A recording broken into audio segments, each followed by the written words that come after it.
વિદ્યાર્થી મિત્રો, ગયા લેક્ચરમાં આપણે જોયું હતું વિદ્યુત સ્થિતિમાન અને વિદ્યુત સ્થિતિ ઉર્જાની વ્યાખ્યા, અને મેં તમને કીધું હતું કે આગલા લેક્ચરમાં આપણે જોઈશું જુદા જુદા બિંદુઓ પાસે વિદ્યુત સ્થિતિમાનનું સૂત્ર. તો શરૂઆત આજે ફર્સ્ટ થિયરીથી કરીએ. એક વિદ્યુતભાર એટલે કે બિંદુવત વિદ્યુતભારના લીધે કોઈ પણ બિંદુ P પાસે વિદ્યુત સ્થિતિમાનનું સૂત્ર, જેના માટે તમને અહીંયા આકૃતિ આપેલી છે.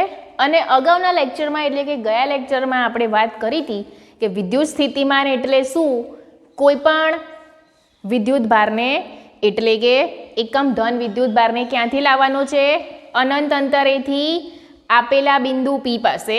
અને આ જે બિંદુ છે એ ક્ષેત્રમાંના કોઈ એક વિસ્તારનો બિંદુ એટલે કે અનંત અંતરેથી આપેલા ક્ષેત્રમાં કોઈ પણ બિંદુ પાસે એ વિદ્યુતભારને લાવવા માટે વિદ્યુત ક્ષેત્રની વિરુદ્ધ દિશામાં જે કાર્ય કરવામાં આવે છે તેને શું કહીએ છીએ? તે બિંદુ પાસેનું વિદ્યુત સ્થિતિમાન.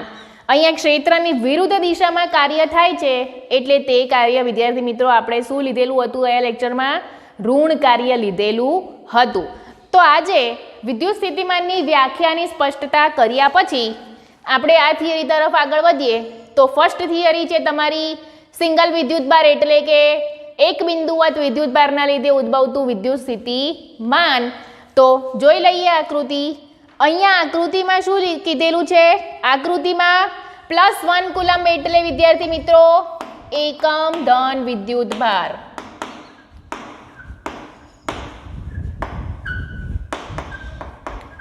આ વિદ્યુતભારને ક્યાંથી લાવવાનો છે? અનંત અંતરેથી વિદ્યુત ક્ષેત્રના કોઈ પણ એક બિંદુ P પાસે ક્ષેત્રની વિરુદ્ધ દિશામાં લાવવાનો છે. એટલે કે અહીંયા લખ્યું છે ક્ષેત્રની વિરુદ્ધ દિશામાં ગતિ કરાવીને તેને અહીંયા લાવવાનો છે P બિંદુ પાસે. તો કરવું પડતું કાર્ય અહીંયા આપણને કેવું મળે છે? ધન મળે છે. આગળ આથી આ માર્ગ ઉપર P બિંદુ પાસે સૌથી પહેલા આપણે વિદ્યુત સ્થિતિમાનનું સૂત્ર તારવતા પહેલા આપણે શું કરીશું? તે બિંદુ ઉપર લાગતું બળ એટલે કે આ P' બિંદુ પાસે કેટલું બળ લાગે છે? તો ઉગમ બિંદુની સાપેક્ષે P' સુધીનું અંતર કેટલું છે વિદ્યાર્થી મિત્રો? અહીંયા દર્શાવે તે પ્રમાણે R' એટલે તેની ઉપર લાગતું બળનું સૂત્ર તમને બધાને ખબર છે કે Q1 Q2 upon R². તો અહીંયા K એટલે તમારો અચળાંક, Q એટલે તમે અહીંયા જે વિદ્યુતભાર મૂકેલો છે ને કેપિટલ Q એ, 1 એટલે એકમ ધન વિદ્યુતભાર. અહીંયા લખેલું છે ને કે એકમ ધન વિદ્યુતભારને લાવવાનો છે અનંત અંતરેથી આપેલા બિંદુ P પાસે. માટે લાગતું બળ F = K × Q × 1 upon R². અહીંયા R' કેમ લીધેલું છે? કેમ તો કે આપણે જે બળ શોધીએ છીએ તે P' બિંદુ આગળ શોધીએ છીએ એટલા માટે P' થી O સુધીનું અંતર એટલે R'. અને તેની દિશાનો એકમ સદિશ તો આપણે બધા જાણીએ છીએ R'. ત્યાર પછી બળ શોધી નાખીએ ત્યાર પછી આપણે શેના તરફ આગળ વધીશું? વિદ્યુત સ્થિતિમાન શોધવા માટે કાર્ય તરફ. કેમ કે વિદ્યુત સ્થિતિમાનની વ્યાખ્યા શું કહે છે? અનંત અંતરેથી આપેલા બિંદુએ વિદ્યુતભારને લાવવા માટે ક્ષેત્રની વિરુદ્ધ દિશામાં જે કાર્ય કરવું પડે છે. તો અહીંયા આપણે કાર્ય શોધીશું. તો કાર્ય માટે શું લખ્યું છે મેં? હવે R' થી ક્યાં સુધી લાવવાનું છે? R' + ΔR સુધીનું સ્થાનાંતર. હવે સ્થાનાંતર વિદ્યાર્થી મિત્રો આપણે 11મા ધોરણમાં ભણી ગયા છીએ. સ્થાનાંતર એટલે અંતિમ અને પ્રારંભિક સ્થાન વચ્ચેનો તફાવત. એટલે કે કેટલું? તો કે R' + ΔR, એમાંથી R' બાદ કરશો એટલે તમારું સ્થાનાંતર કેટલું થઈ જશે? ΔR', જે અહીંયા મેં તમને આકૃતિ ઉપરથી દર્શાવ્યું છે. આકૃતિમાં પણ તમે જોઈ શકો છો ΔR'. એ તમારું સ્થાનાંતર થશે. અને અહીંયા ક્ષેત્રની વિરુદ્ધ કાર્ય કરેલું હોવાથી તે કેવું છે? કાર્ય ઋણ કાર્ય છે. એટલે W = શું થશે? KQ upon R'², પરંતુ ઋણ કાર્ય છે એટલે માઇનસ ચિહ્ન કરેલું છે. હવે આ તો સૂક્ષ્મ કાર્ય થયું, એટલે કે સૂક્ષ્મ સ્થાનાંતર માટેનું. પરંતુ આપણે આખું ટોટલ કાર્ય, કુલ કાર્ય ગણવું હશે તો શું કરવું પડશે? સમગ્ર ગતિમાર્ગનો સંકલનથી સાદુરૂપ આપવું પડશે. તો આની લિમિટ કેટલી હોય છે વિદ્યાર્થી મિત્રો? અનંત અંતરેથી આપણે આપેલા બિંદુએ લાવવાનું છે, એટલે પ્રારંભિક લિમિટ તમારી થશે ઇન્ફાઇનાઇટ અને અંતિમ લિમિટ તમારી થશે r dash is equal two r. એટલે r ડેશની બે લિમિટ બંધાઈ જશે. r ડેશ એટલે અનંત અંતરેથી લાવવાનો છે અને r સુધી પહોંચાડવાનો છે, એટલે r ડેશ બરાબર અનંતથી r dash is equal two r સુધીનું શું કરવાનું છે વિદ્યાર્થી મિત્રો?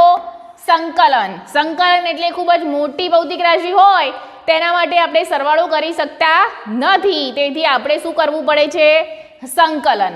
અને સંકલન મેં તમને કીધું એ પ્રમાણે સંકલન ડેલ્ટા ડબલ્યુ નું શું થશે? ડબલ્યુ ઇઝ ઇક્વલ ટુ આ સૂત્ર મૂકી દઈશું માઇનસ કે capital Q upon R dash નો square into R dash caret. હવે અચળ ભૌતિક રાશિ છે એને આપણે વિદ્યાર્થી મિત્રો બહાર કાઢી દઈશું, તો આની અંદરથી કે અચળ છે, કેપિટલ ક્યુ અચળ છે, તો સંકલનની અંદર માત્ર ને માત્ર શું રહેશે? 1/r ડેશ નો square r dash cap is equal to 1 થાય છે, એટલે તેનું સંકલન આપણે કરવાની જરૂર નથી. લિમિટ કેટલી છે? અનંત અંતરેથી r સુધી લાવવાનો છે.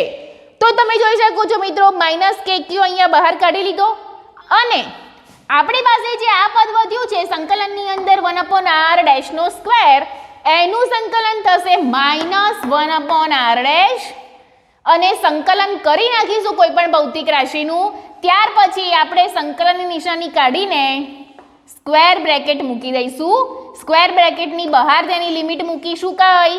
ઇન્ફાઇનાઇટ થી r, એટલે કે અનંત અંતરેથી આપણે r બિંદુ સુધી લાવવાનો છે. તો હવે આપણે શું કરીશું? આ તેની અંતિમ લિમિટ છે, આ તેની પ્રારંભિક લિમિટ છે, અંતિમ માઇનસ પ્રારંભિક કરીશું તો r ડેશની જગ્યાએ એકવાર r અને r ડેશની જગ્યાએ એક વખત ઇન્ફાઇનાઇટ.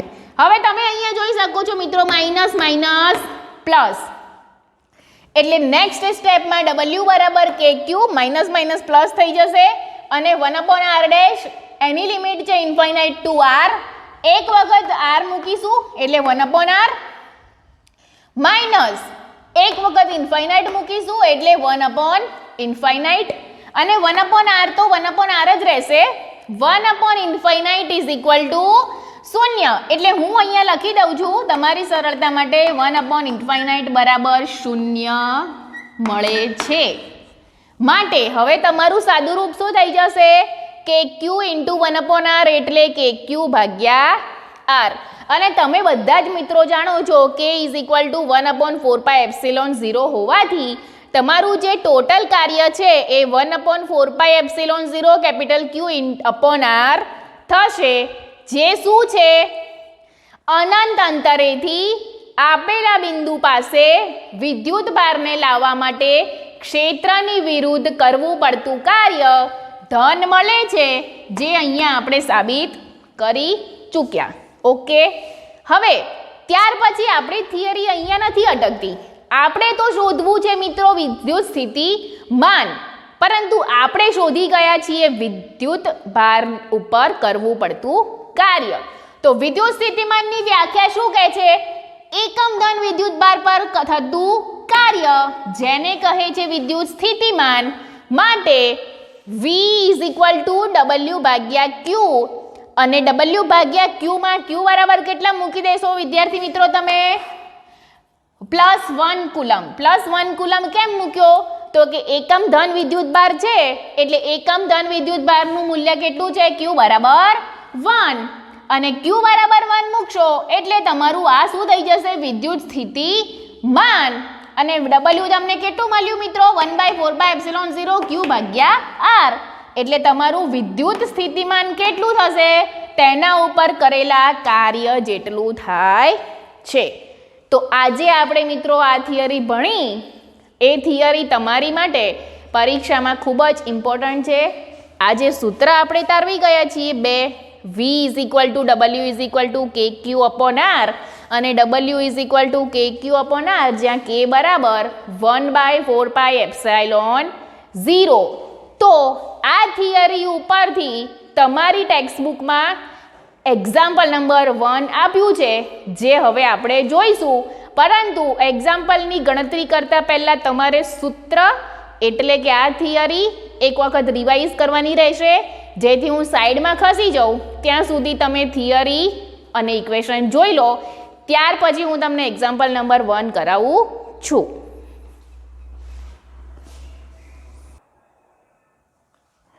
તો મિત્રો હવે આપણે એક્ઝામ્પલ નંબર 1 જોઈએ. એક્ઝામ્પલ નંબર 1ની રકમમાં તમને કીધું છે એ, એટલે કે એની અંદર 2 પોઈન્ટ છે. પહેલા પોઈન્ટ ઉપરની રકમ વાંચીએ તો 4 × 10⁻7 કુલમ્બ વિદ્યુત ભારથી 9 સેન્ટીમીટર જેટલા અંતરે આવેલા P બિંદુ પાસે વિદ્યુત સ્થિતિમાનની ગણતરી કરો. સ્ટેપ બાય સ્ટેપ આપણે સમજતા જઈએ. બીજો સ્ટેપ છે, તેની ઉપરથી 2 × 10⁻9 કુલમ્બ જેટલા વિદ્યુત ભારને અનંત અંતરેથી P બિંદુ સુધી લાવવા માટે કરવું પડતું કાર્ય શોધો, અને જે કાર્ય આવે એ શું માર્ગ ઉપર આધારિત છે તેની તમારે સ્પષ્ટતા કરવાની છે. તો મિત્રો હવે આ 2 જે વસ્તુ આપી છે અથવા 2 જે કિંમતો આપી છે એની ઉપરથી આપણે જો વિદ્યુત સ્થિતિમાન અને કાર્યની ગણતરી કરીશું, તેના ઉપરથી નોંધપાત્ર બાબતો જે ભણી ચૂક્યા છીએ તેના ઉપરથી તમને સમજણ પડશે કે આ જે કાર્ય કરીએ છીએ તે શું તેણે ચોઈસ કરેલા અથવા પસંદ કરેલા માર્ગની ઉપર આધારિત છે કે નથી. તો સૌથી પહેલાં આપણને પહેલા નંબરની રકમમાં આપ્યું છે Q બરાબર 4 × 10⁻7 કુલમ્બ. મેં અહીંયા માત્ર કિંમતો લખી છે, ટેક્સ્ટબુકની અંદર રકમ તમે જોઈ શકશો. વિદ્યુત ભાર કેટલું દૂર છે? 9 સેન્ટીમીટર, અને સેન્ટીમીટરનું મીટરમાં રૂપાંતરણ કરશો એટલે 9 × 10⁻2 મીટર, જેનું સાદુરૂપ આપશો એટલે 0.09 મીટર આવશે. હવે તમને Q આપ્યું હોય, R આપ્યું હોય તો તમારી પાસે V નું સૂત્ર આપણે હમણાં જ ભણી ગયા કે Q ભાગ્યા R, અને K બરાબર મેં તમને ચેપ્ટર નંબર 1ની અંદર જે રકમ આપી હતી કે એની કિંમત કેટલી છે? 9 × 10⁻9. Q કેટલો આપ્યો છે? 4 × 10⁻7 ભાગ્યા R કેટલો આપ્યો છે તમને? 0.09, જેને તમે 9 × 10⁻2 લખી શકો છો. તો હવે મિત્રો આપણે જોઈ લઈએ, છેદ ઉડે છે તમારી પાસે, તો હા શું થશે? 4 × 10⁹ × 10⁻7, અને ઉપર માઇનસનું પ્લસ થઈ જશે એટલે × 10⁻2. હવે સાદુરૂપ આપશો એટલે તમને ખબર પડશે. 9 ને 2 11, 11માંથી 7 જશે તો +4, એટલે 4 × 10⁴ આવે છે તમારું વિદ્યુત સ્થિતિમાન, અને તેનો એકમ છે વોલ્ટ.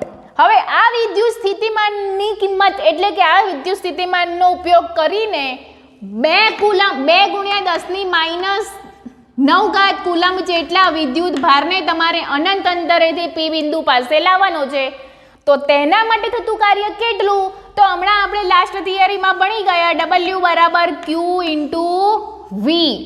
આ સૂત્ર ક્યાંથી આવ્યું મિત્રો? તો મેં તમને સમજાવ્યું હતું, એકમ વિદ્યુત ભાર પર થતું કાર્ય એ તમારું વિદ્યુત સ્થિતિમાન આપે છે. તો આ જે Q છે એને તમે અહીંયા લઈ જશો તો એ ગુણાકાર બની જશે, જેથી તમારી કિંમત આવશે W બરાબર Q × V. અહીંયા તમને Q કેટલો આપ્યો છે? 2 × 10⁻9. V કેટલો શોધ્યો આપણે આગળના ટોપિક પર? 4 × 10⁻4. સાદુરૂપ આપશો એટલે 4 × 2 એટલે 8, અને 10⁻9 માંથી 4 જાય તો -5, અને W એટલે કાર્યનો એકમ છે જૂલ. ઓકે, હવે મેં તમને કયા લેક્ચરમાં મિત્રો કીધું હતું કે તમે કોઈ પણ રસ્તે મુસાફરી કરો એટલે કે કોઈ પણ માર્ગ તમે ચોઈસ કરો, એક બિંદુ પરથી બીજા બિંદુ પર લઈ જવાનું હોય વિદ્યુત ભારને, તો આ જે માર્ગ છે એના ઉપર તમારું કાર્ય આધાર રાખતું નથી. માત્ર શેની ઉપર આધાર રાખે છે?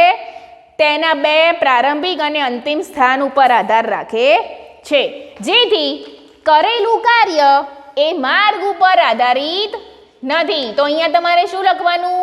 ના કાર્ય એ માર્ગ ઉપર આધાર રાખતું નથી, માત્ર પ્રારંભિક અને અંતિમ સ્થાન ઉપર જ આધાર રાખે છે. તો મિત્રો આ એક્ઝામ્પલ નંબર તમારું 2.1 થઈ ગયું, જે તમે ગણી લેશો, જેની રકમ તમે ટેક્સ્ટબુકમાં જોઈને પણ લખી શકો છો. મેં માત્ર અત્યારે રકમમાંથી કિંમતો જ લખી છે તમને ગણાવવા માટે, પરંતુ હોમવર્કમાં તમે રકમ સાથે લખવાનું રહેશે.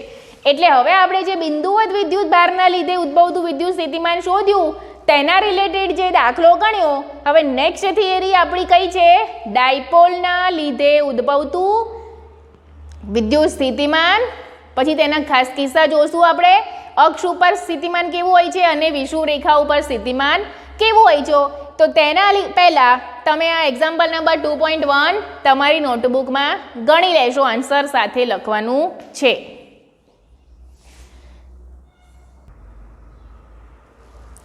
મિત્રો હવે આપણે જોઈએ નેક્સ્ટ થિયરી, વિદ્યુત ડાયપોલના લીધે ઉદ્ભવતું વિદ્યુત સ્થિતિમાન. આ થિયરી પણ તમારી માટે એટલી જ ઇમ્પોર્ટન્ટ છે, પરીક્ષાની દ્રષ્ટિએ પૂછાઈ શકે છે કે વિદ્યુત ડાયપોલના લીધે કોઈ પણ બિંદુ P પાસે વિદ્યુત સ્થિતિમાનનું સૂત્ર તારવો. તો આની અંદર આપણે જોઈએ કે ડાયપોલની અંદર બે વિદ્યુતભારો આપેલા હોય છે તમને, +q અને -q, બે વચ્ચેનું અંતર છે 2a. તેની ડાયપોલ મોમેન્ટ જે છે એ -q થી +q તરફની દિશામાં હોય છે, જે અહીંયા મેં દર્શાવેલી છે. થીટા ખૂણો કોની કોની વચ્ચેનો છે? P બિંદુ અને વિદ્યુતભાર વચ્ચેનો ખૂણો છે. તો અહીંયા આકૃતિમાં દર્શાવ્યા પ્રમાણે હવે આપણે થોડું આકૃતિનું વર્ણન સમજી લઈએ. તો ડાયપોલનું કેન્દ્ર જે છે એ ઉગમ બિંદુ ઉપર સંપાત થાય તેવી રીતે તમારે ડાયપોલ મૂકવાની છે. ડાયપોલનું કેન્દ્ર એટલે અહીંયા O તમને આપેલું છે, જે ઉગમ બિંદુ છે જેના ઉપર કેન્દ્ર સંપાત થાય તે રીતે તમારે ડાયપોલ ગોઠવવાની છે. આગળ જોઈએ તો ડાયપોલ ઉપરના વિદ્યુતભારો તમને ખબર જ છે સમાન અને વિરુદ્ધ પ્રકારના હોય છે, એટલે એક પ્લસ હશે તો એક માઇનસ. તેમની વચ્ચેનું અંતર છે 2a. ડાયપોલ મોમેન્ટ તમે ચેપ્ટર નંબર 1 માં ભણી ગયા છો તે પ્રમાણે P બરાબર 2a × q. દિશા બધાને ખબર છે માઇનસ થી પ્લસ તરફ. P જે બિંદુ લીધેલું છે તે r અંતરે આવેલું છે, એટલે કે +q જે છે એ P બિંદુથી r1 અંતરે આવેલું છે, માઇનસ વિદ્યુતભારથી P બિંદુ સુધીનું અંતર r2 છે, અને ઉગમ બિંદુની સાપેક્ષે જે P બિંદુ છે એ r અંતરે આવેલું છે. તો હવે આપણે મિત્રો થિયરી તરફ આગળ વધીએ. આ હતું આકૃતિનું વર્ણન. આકૃતિ ઉપરથી તમે નામ નિર્દેશન કરી શકો છો. ત્યારબાદ આપણે જઈશું વિદ્યુત સ્થિતિમાનની ગણતરી તરફ. તો અહીંયા હું તમને જે સ્ટેપ્સ લખ્યા છે એ સમજાવતી જઈશ. તો સૌથી પહેલા આપણે શું જોશું? ડાયપોલની અંદર બે વિદ્યુતભારો આવેલા છે, +q અને -q. તો દરેકના કારણે ઉદ્ભવતું વિદ્યુત સ્થિતિમાન અને સંપાતપણાના સિદ્ધાંતની મદદથી બધા વિદ્યુત સ્થિતિમાનનો સરવાળો જે આપણે જોતા જઈએ સ્ટેપ બાય સ્ટેપ. તો +q ના લીધે P બિંદુ પાસે કેટલું સ્થિતિમાન ઉદ્ભવે છે? તો કે +q/r1. કેમ r1? તો કે +q નું અંતર કેટલું છે? r1. એટલા માટે -q ના લીધે ઉદ્ભવતું સ્થિતિમાન એટલે ઇક્વેશન સેમ જ રહેશે, +q ના બદલે -q. તો હવે મેં તમને શું કીધું છે કે સંપાતપણાના સિદ્ધાંત અનુસાર બંને વિદ્યુત સ્થિતિમાનનો સરવાળો એટલે P બિંદુ પર ડાયપોલના લીધે ઉદ્ભવતું સ્થિતિમાન મળશે. તો અહીંયા શું છે કે q બહાર નીકળી જશે બંનેમાંથી, તો આની અંદર વધશે 1/r1, અહીંયા માઇનસ નિશાની છે એટલે અહીંયા -1/r2. તો હવે આપણે જોઈશું કે r1² કેટલા અને r2² કેટલા.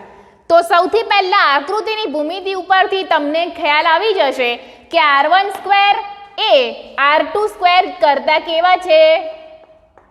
નાના છે.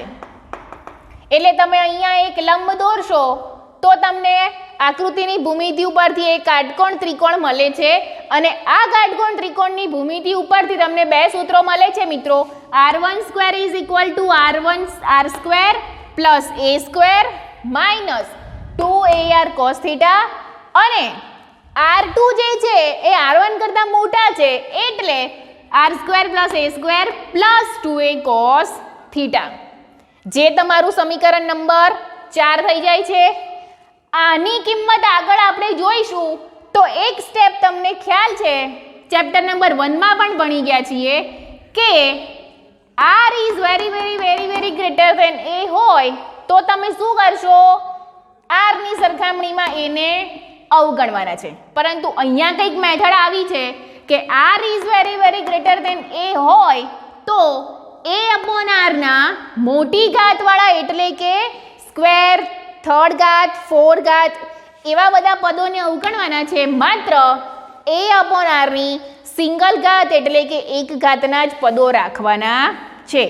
તો આપણે આ સમીકરણ જે 4 લખ્યું છે એમાંથી તમારે r ને કોમન કાઢી લેશો તો સમીકરણ નંબર 4 તમારું આવું બનશે, r1² ઇઝ ઇક્વલ ટુ, અહીંયાથી r ને કોમન કાઢી લેશો તો અહીંયાથી r બહાર નીકળી જશે તો શું બચે છે, માત્ર 1 નિશાની પ્લસ, અહીંયા r નથી એટલે છેદમાં r આવી જશે, અહીંયા r² થઈ જશે છેદમાં તો ઉપર નીચે એક r ઉડી જાય ને છેદમાં એક r બાકી વધે છે.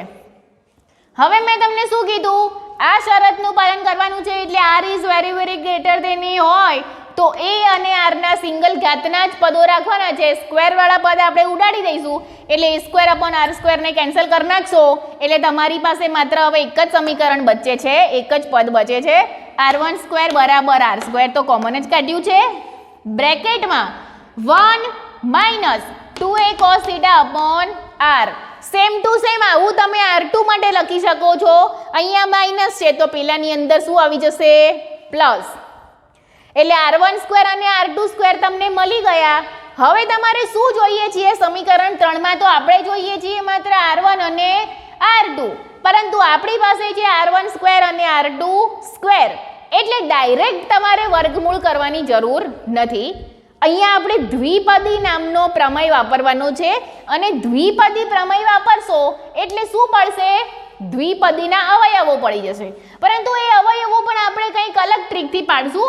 તો 1/r², કેમ અહીંયા 1/r1 કર્યું, તો મારી પાસે સમીકરણ 3 માં શું કિંમત શોધવાની છે, 1/r1 અને 1/r2 જોતા છે.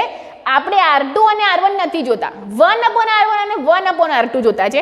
એટલા માટે આ જે r1² છે એને આપણે ઉલટાવી દઈશું ને મિત્રો, એટલે આપણી પાસે મળી જશે 1/r1 અને 1/r2. અહીંયા -1/r2, અહીંયા સોરી -1/2 કેમ કર્યા છે, કેમ અહીંયા તો સ્ક્વેર છે ને અને આપણે જોતા છે સિમ્પલ r1 અને r2. એટલા માટે આને તમે વર્ગમૂળમાં મૂકી દેશો તો શું થઈ જશે મિત્રો, r1² નું વર્ગમૂળ એટલે r1 અને એનું વ્યસ્ત એટલે 1/r1, r² નું વર્ગમૂળ r અને તેનું વ્યસ્ત એટલે 1/r. હવે આનું જે વર્ગમૂળ છે ને એની જોડે અહીંયા સ્ક્વેર નથી એટલે તેનું વર્ગમૂળ કરશું ને આપણે તો 1/2 રહેશે, પરંતુ તેનું વ્યસ્ત કરશું ને મિત્રો એટલે આપણી પાસે શું થઈ જશે, -1/2. ઓકે, તો હવે આપણે સ્ટેપ બાય સ્ટેપ 1/r1 અને 1/r2 શોધતા જઈએ. તો અહીંયા જે કિંમત લખી છે તેનું વ્યસ્ત અને વર્ગમૂળ લેશું તો શું મળશે, 1/r1 is equal two 1/r, વર્ગમૂળ લઈ લેશો એટલે અહીંયા -1/2. હવે દ્વિપદી પ્રમેય વાપરવાનો છે મિત્રો. એની અંદર પણ આપણે શું કરવાનું છે, a/r ના ઉચ્ચ ઘાતના પદો અવગણવાના છે, માત્ર સિંગલ ઘાતના જ પદો આપણી પાસે હોવા જોઈએ જેથી તમારી ગણતરી સરળ બની જાય. ઓકે, તો 1/r1 આનું જે કરશું આપણે સાદું રૂપ તો શું થશે, 1/1² 1, હવે minus minus plus 2a cos theta same રહેશે અપોન આ જે 2 છે છેદમાં આવી જશે એટલે 2 × r. હવે આ 2 અહીંયાથી કેન્સલ થઈ જશે તો હવે શું વધે છે, 1/r1 બરાબર 1/r ઇન્ટુ બ્રેકેટ 1 પ્લસ બે કેન્સલ થઈ ગયા, a cos θ અપોન r. આ કિંમત કઈ આવી તમારી પાસે? 1/r1 ની. હવે આપણી પાસે 1/r1 આવી ગયા તો 1/r2 છે ને સેમ ટુ સેમ એ જ રહેશે, માત્ર અહીંયા પ્લસનું શું થઈ જાય છે? માઇનસ. તો 1/r2 બરાબર 1/r બ્રેકેટમાં 1 પ્લસની જગ્યાએ માઇનસ સેમ પદ a cos θ ભાગ્યા r. હવે તમારી પાસે મિત્રો આવી ગયું છે 1/r અને 1/r1 અને 1/r2. આ બંનેની કિંમત આપણે કયા સમીકરણમાં મૂકવાની છે? v બરાબર v1 વત્તા v2 બરાબર kq into bracket 1/r1 minus 1/r2. Direct જ તમારે આ બંને કિંમતો સમીકરણ 3માં મૂકી દેવાની છે.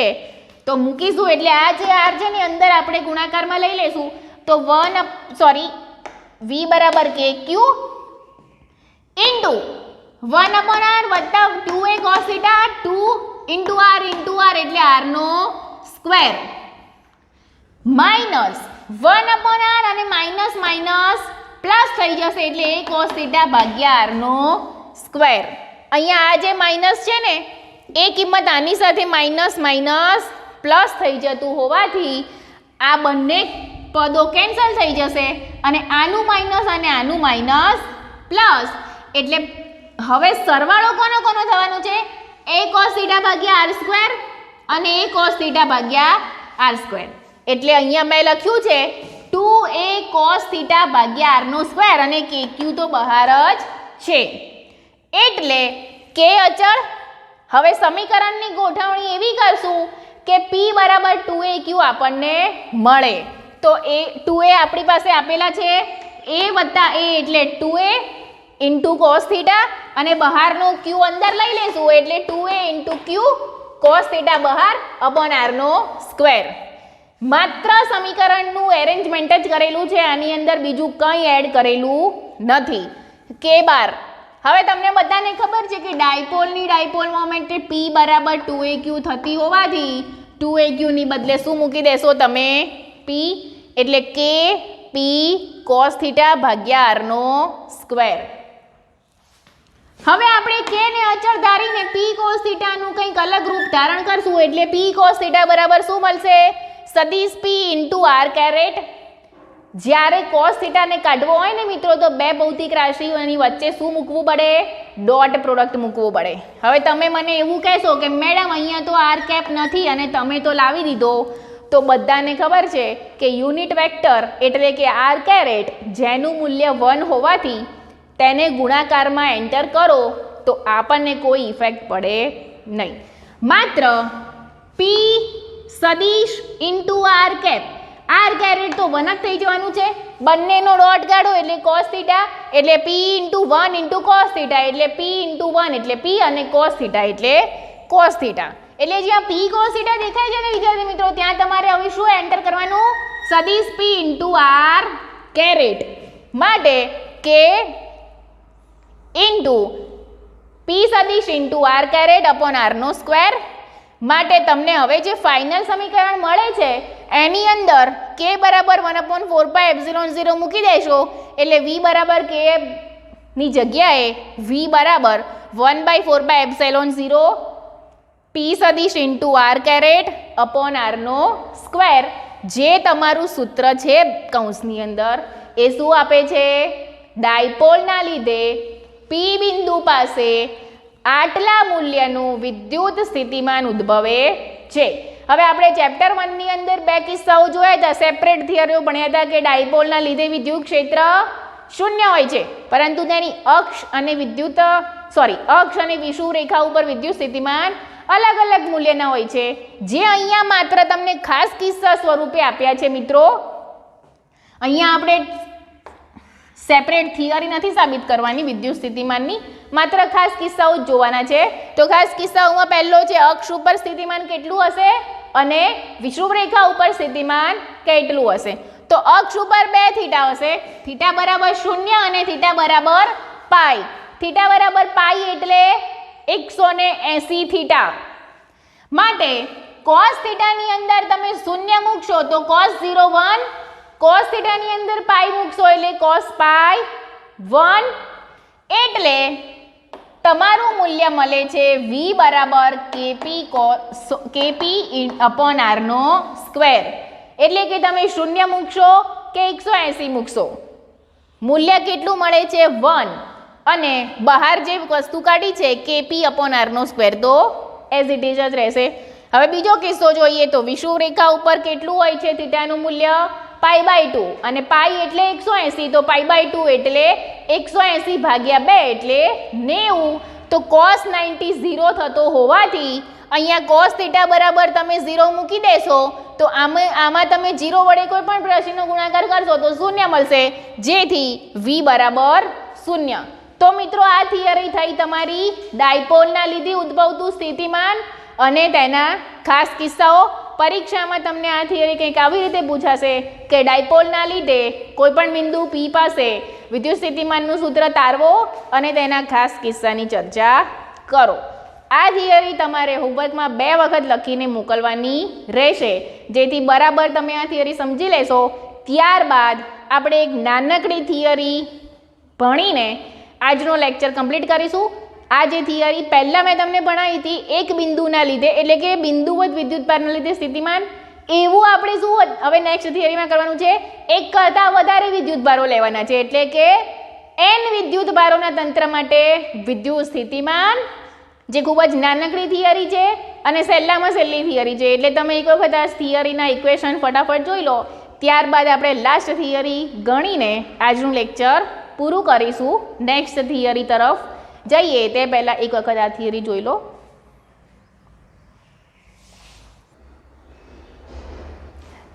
તો મિત્રો હવે આપણે છેલ્લી થિયરી જોઈએ આ લેક્ચરની, કે એક બિંદુના લીધે તમે સ્થિતિમાન ભણી ચૂક્યા.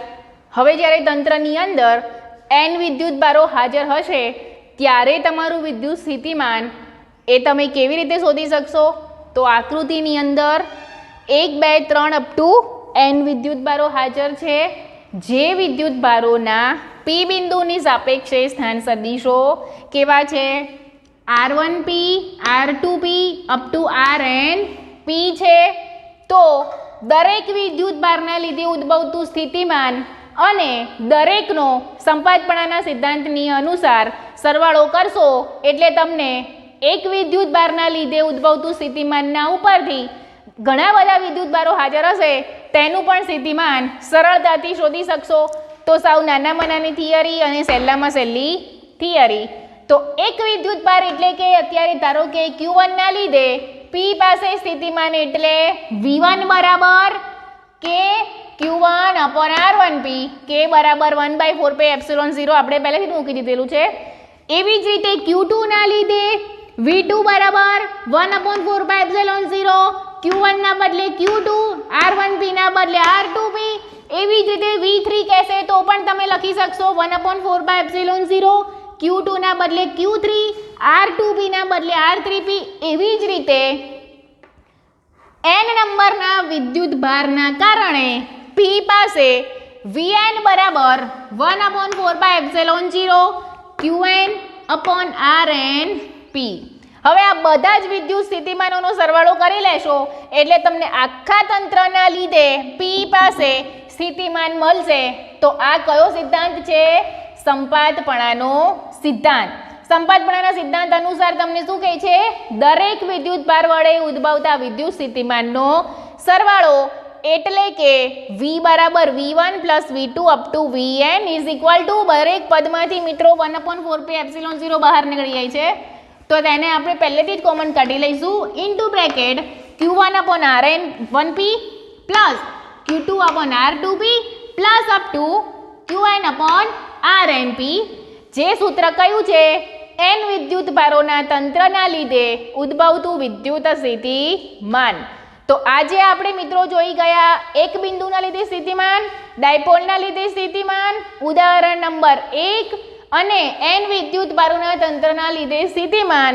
તો આજના હોમવર્કમાં 4 ક્વેશ્ચન તમારે લખીને મોકલવાના રહેશે. હવે નેક્સ્ટ થિયરી તરફ આગળ વધીશું એટલે આપણે એક્ઝામ્પલ અને થિયરી પણ ભણીશું. ત્યાં સુધી થેન્ક યુ.